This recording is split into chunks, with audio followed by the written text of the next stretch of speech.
আপনি কি কখনো আপনার ওয়ার্স্ট কেস সিনারিও নিয়ে ভেবেছেন? আপনি কি জানেন সেটা হলে কি করবেন? মারাত্মক জায়গায় খারাপ হয়েছে। বিয়ার গ্রিলস, আমি সার্ভাইভাল স্কিল আর ইনস্টিংক্ট ব্যবহার করি। ভূমিকম্প হলে সাহায্য চাওয়ার জন্য সংকেত দেওয়ার একটা ভালো উপায় হলো লোহার পাইপে ঠুকে শব্দ করা। আমি আপনাদের দেখাবো জীবনে বিপদ এলে কি করা যায়। কারণ বেঁচে থাকা আর সর্বনাশের মধ্যে কেউ যেতে পারছে না। মাথা ঢাকো। তফাৎটা হলো জানা কি করতে হবে আর সঠিক সিদ্ধান্ত নেওয়া। এই ফায়ার হোসটা ব্যবহার করব। Welcome to worst case scenario. এই এপিসোডে দেখবেন দুজন ব্যক্তি একটা ডুবন্ত গাড়িতে আটকা পড়েছে। আপনি কি জানেন কি করে তাদের উদ্ধার করবেন? আপনি নিজে যদি গাড়িতে থাকেন তাহলে। তারপর একজন অসতর্ক পর্যটক র্যাটল স্নেকের কামড় খেল। কি হয়েছে? আপনি যদি হাইকিং বা ক্যাম্পিং এ গিয়ে সাপের সামনে পড়েন, চলে এসো এদিকে। আপনি কি জানেন কি করতে হবে?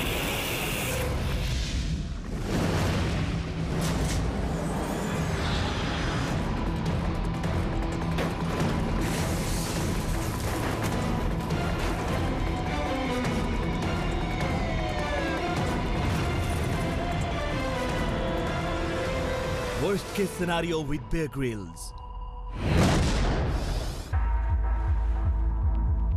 প্রতিদিন লক্ষ লক্ষ লোক এমন জলাশয়ের পাশ দিয়ে গাড়ি চালায়, তার সাথে সেলফোনে কথা বলে আর রেডিও স্টেশন পাল্টায়। তারপর হঠাৎ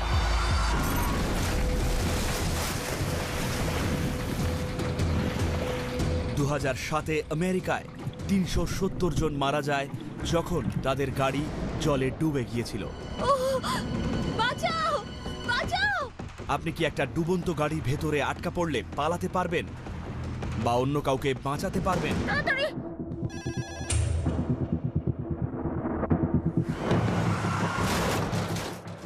ওরে বাপরে, গাড়িটা ব্রিজ থেকে পড়ে গেছে। আমাকে সাহায্য করতে হবে। দাঁড়ান, একটা পরিকল্পনা ছাড়া কোথাও গিয়ে কোনো লাভ নেই। আপনি এমন কোনো অ্যাক্সিডেন্ট দেখলে সবসময় দমকল কিংবা পুলিশকে ডাকবেন, তবে কখনো আপনাকেও কিছু করতে হতে পারে। এটা দিয়ে জানলাটা ভাঙবো। গাড়িটা 2 মিনিটের মধ্যে ডুবে যেতে পারে। চলো তাড়াতাড়ি করো, যাওয়া যাক। প্রতি সেকেন্ডে একটু একটু করে গাড়িটা ডুবে যাচ্ছে। বাঁচাও! বাঁচাও! আমাকে গাড়িটা চোখে চোখে রাখতে হবে। এটা সত্যি কয়েক মিনিটের মধ্যে ডুবে যেতে পারে। কখনো নজর সরাবেন না। বাঁচাও! বাঁচাও! 1 মিনিট দাঁড়াও, তোমাকে শান্ত হতে হবে। কিন্তু আমার হাজবেন্ড অজ্ঞান হয়ে গেছে। অজ্ঞান হয়ে গেছে? আচ্ছা, তুমি দেখো নিঃশ্বাস নিচ্ছে কিনা। ঠিক আছে, হ্যাঁ, নিঃশ্বাস নিচ্ছে। ওকে, আমি আগে এটা বেঁধে নিই, তাহলে ডুবলেও দেখতে পাবো কোথায় আছে। অনেকটা ভিজুয়াল মার্কারের মতো। আচ্ছা, এবার দুজনে একসাথে দরজা খোলার চেষ্টা করতে হবে। ওকে? আচ্ছা, প্লিজ প্লিজ। দরজাটা নড়ছে না, জলের চাপ বড্ড বেশি। আমাকে ঢোকার অন্য পথ দেখতে হবে। আচ্ছা, আমাকে তোমার জানলাটা ভাঙতে হবে, ঠিক আছে? তোমাকে মুখ ঢাকতে হবে আর তোমার স্বামীকেও আড়াল করতে হবে। ওকে, এবার ভাঙছি, শব্দ হবে কিন্তু। তাড়াতাড়ি তাড়াতাড়ি, জল ঢুকছে। তাড়াতাড়ি, জল ঢুকছে। তুমি সিট বেল্টের বোতামে হাতটা রাখো, খালি হাত রাখো যতক্ষণ না জল শান্ত হচ্ছে। বসে থাকো। গাড়িতে যখন জল ঢোকে তখন জোরালো স্রোত হয়, সেটা আপনাকে বেরোতে দেবে না। এই মহিলা ভীত আর বেশ আতঙ্কিত, কিন্তু যতক্ষণ না স্রোত কমছে ওকে সিট বেল্ট পরেই থাকতে হবে। ওকে, এইবারে বোতামটা টেপো। তুমি অনেকটা পেছনে, আমার দিকে এসো, আমার কাছে এসো। আমি তোমাকে টেনে নেবো, ঘুরে যাও। ঠিক আছে, ধরেছি। হ্যাঁ হ্যাঁ, হাতটা পেছন দিকে। আমি সাঁতার জানি না, সাঁতার জানি না আমি। ওকে শান্ত হতে হবে। অবস্থা আরো খারাপের দিকে গেল। আমি মহিলাকে জলে একা ছাড়তে পারবো না, তাহলে ও ডুবে যাবে। তোমাকে শান্ত হতে হবে, না হলে সাহায্য করতে পারবো না। যারা সাঁতার জানে না তারা প্রায়শই ঘাবড়ে গিয়ে ওদের সাথে আপনাকেও ডোবাবে। আপনাকে নিজেকে বাঁচতে হবে। পা অথবা বয়া দিয়ে তাদের দূরে রাখুন যতক্ষণ না শান্ত হচ্ছে। আমরা একসঙ্গে সাঁতরাবো। তুমি সাহায্য নেওয়ার জন্য তৈরি? আচ্ছা, আমরা একসঙ্গে সাঁতরাবো। ঠিক আছে, আমি তোমাকে ধরে আছি।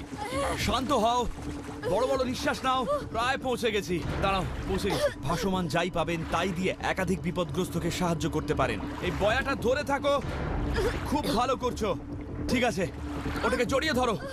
জড়িয়ে ধরো। ঠিক আছে, তুমি নিরাপদ। ওটা ধরে থাকো, ঠিক আছে? ওকে, আমি বের করছি। যাচ্ছি ওনার কাছে। আমি মহিলাকে নিরাপদ জায়গায় নিয়ে গেছি, কিন্তু ভেতরের লোকটা অজ্ঞান আর এখনো আটকে আছে। এই গাড়িতে 2000 কিলো ধাতু রয়েছে আর প্রায় পুরোটাই ডুবে গেছে। আমি যদি চটপট কিছু না করি তাহলে লোকটা ডুবে যাবে। আমি সবচেয়ে সহজ রাস্তায় ওর কাছে যাব, ভাঙা জানলা দিয়ে।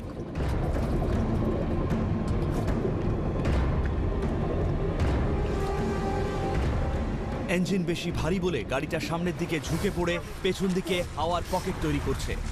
আমি ওর সিট বেল্ট খুলতে পারছি না, তবে ওকে এ পথেই বের করতে হবে, সোজা ডিকি দিয়ে। ও অনেকটা সময় জলের নিচে রয়েছে। ডিকিটা জলের ওপরে আছে আর ওটাই সবচেয়ে দ্রুত পথ বেরোবার।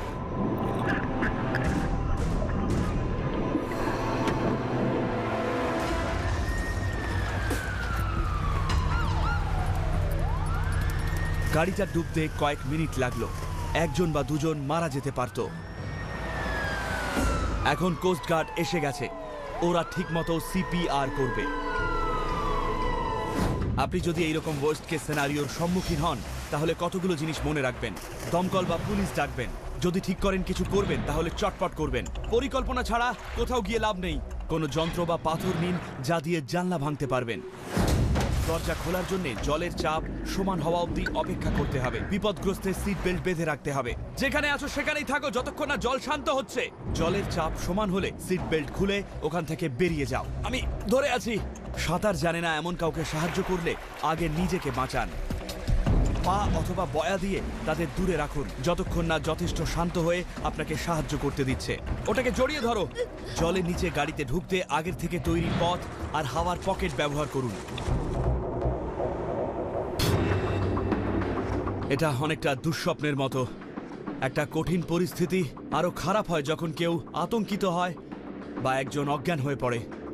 দরকার হলো পরিষ্কার চিন্তা, নিশ্চিত হয়ে কাজ করা আর জানা যে আপনি কি করছেন, কিন্তু বলার থেকে জলের মধ্যে সেটা করা অনেক বেশি কঠিন। এরপর দেখুন, আমি আপনাদের দেখালাম কি করে অন্য কাউকে ডুবন্ত গাড়ি থেকে বাঁচানো যায়, কিন্তু যদি আপনি নিজে আটকে পড়েন তারপরে দেখুন এখানে একটা 5 ফুট লম্বা র্যাটল স্নেক রয়েছে। এটা যদি কামড়ায় তাহলে 3-4 জন প্রাপ্তবয়স্ক লোক মারা যেতে পারে।